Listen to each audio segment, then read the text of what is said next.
semuanya, perkenalkan saya Robi Ardiansa, salah satu analis dari Kompas Teknik Consulting. Pada kesempatan ini, saya akan menjelaskan materi tentang restrukturisasi perusahaan. Setiap perusahaan perlu melakukan evaluasi kinerja dan melakukan perbaikan agar tetap tumbuh dan dapat bersaing. Hal tersebut selaras dengan persaingan dunia bisnis yang semakin ketat.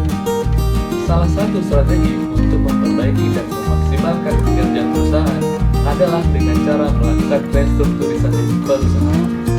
Menurut Kamus Besar Bahasa Indonesia, restrukturisasi mempunyai arti penataan kembali.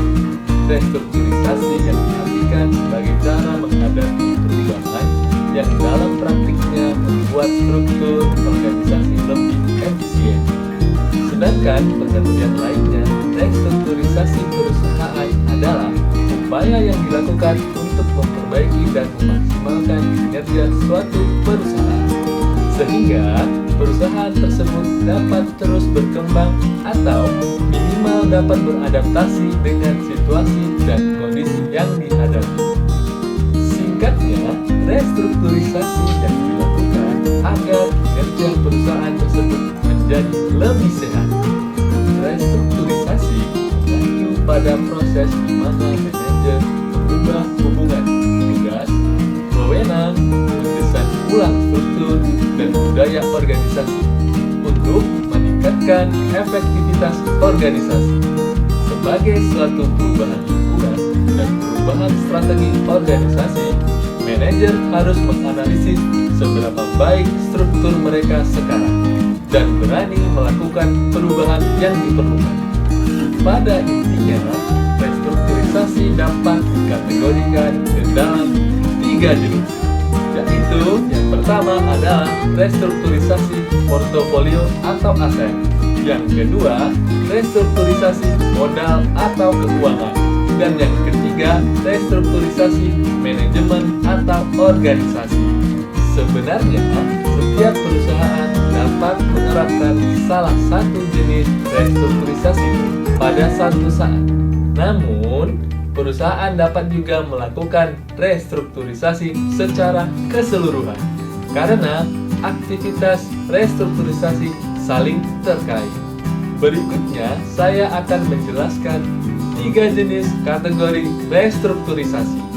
Yang pertama, restrukturisasi portofolio atau aset, yaitu kegiatan penyusunan portofolio perusahaan agar kinerja perusahaan menjadi semakin baik.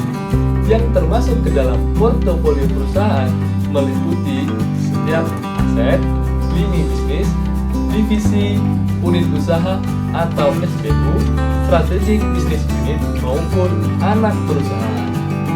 Contohnya yaitu penggabungan 2 atau lebih perusahaan, di mana semua perusahaan yang bergabung membubarkan diri dan mendirikan perusahaan baru dengan skala yang lebih besar dan memiliki identitas baru, seperti pada Bank Mandiri Tbk yang merupakan gabungan dari PT Bank Bumi Daya, PT Bank Dagang Negara, PT Bank Ekspor Impor Indonesia, PT Bank Pembangunan Indonesia.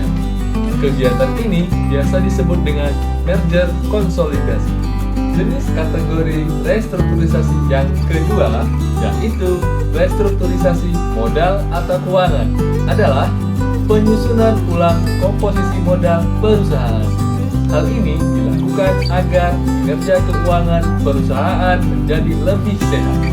Kinerja keuangan dapat dievaluasi berdasarkan laporan keuangan yang terdiri dari neraca, rugi laba, laporan arus kas, serta posisi modal perusahaan.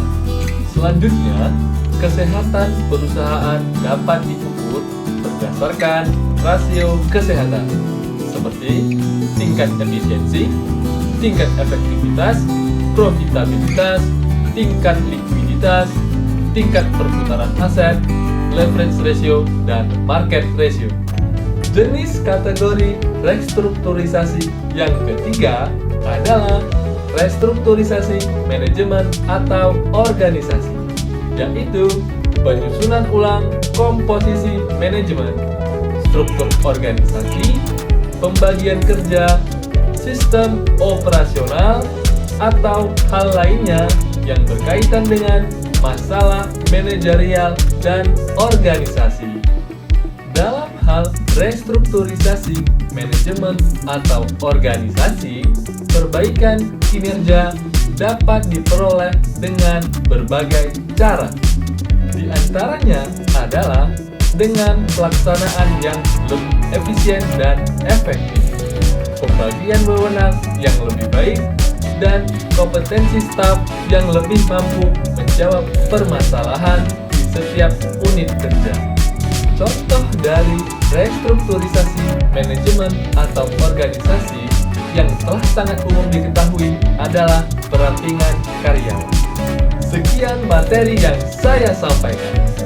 Semoga bermanfaat dan tunggu video kami yang lainnya. Terima kasih.